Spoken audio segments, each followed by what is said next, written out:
इस बस्ती में पावन धरती पर हमारे परमात्मा भगवान राम के हरि कीर्तन मंडली के द्वारा आज क्लब के द्वारा यहाँ स्थापित किया गया है।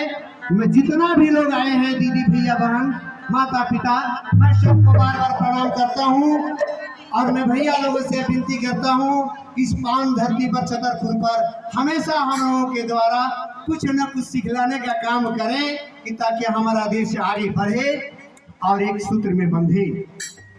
इस समय पर ध्यान नहीं देना है। मैं कहता हूँ जब देश आजाद होने की बात आया था, वायरिंग हेस्टिंग ने कहा था, वायरिंग हेस्टिंग अंग्रेज गवर्नर ने कहा था कि अगर हिंदुस्तान को तोड़ना है तो एक एक परिवार को तोड़ना पड़ेगा, नहीं तो हिंदुस्तान टूटेगा नहीं।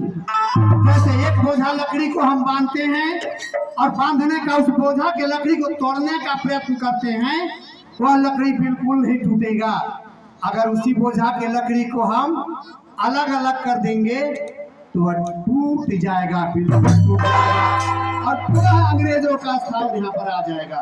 भैया दीदी, हम लोग को सतर्क रहना है और बोझे की तरह बंद करके, कठली की तरह बंद करके सनातन धर्म को आगे बढ़ाना है और हिंदू मंच को आगे बढ़ाना है, एक क्लब को आगे बढ़ाना है। मैं इन्हीं वाणी के साथ जितना लोग आए हैं मैं सबको बार बार प्रणाम करता हूँ। मैं कोई प्रयास नहीं हूँ, मैं कोई कलाकार नहीं हूँ, आप ही का दिया हुआ एक छोटा सा भाई हूँ। और आज हमारे श्याम सुंदर भैया के द्वारा भगवता के द्वारा एक भजन कीर्तन का आयोजन किया गया है। मुझसे जो त्रुटि होगा वो आप सब क्षमा करेंगे, हमारे शिव गुरु महादेव क्षमा करेंगे। प्रेम से राजा रामचंद्र भगवान की जय, राजा रामचंद्र भगवान की जय, सीता मैया की जय, सीता मैया की जय, समाज की जय, सब समाज की जय, छतरपुर की धरती मैया की जय, छतरपुर की धरती मैया की जय। हर हर महादेव शंभो। छोटा सा भजन हम तो आप लोग साथ कभी गाते नहीं हैं, एक शिव चर्चा का भजन है, महादेव के चरणों में समर्पित है, इसलिए कि जहाँ राम है वहाँ शिव है, जहाँ शिव है वहाँ राम।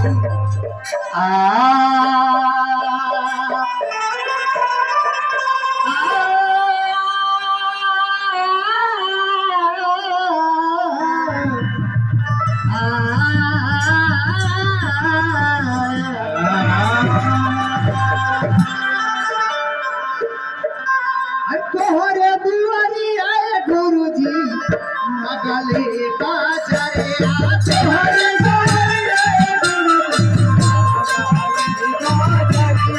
तोहरे दुआरी आए गुरु जी लगले बाजारे, तोहरे दुआरी आए गुरु जी में तुम हो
Hello.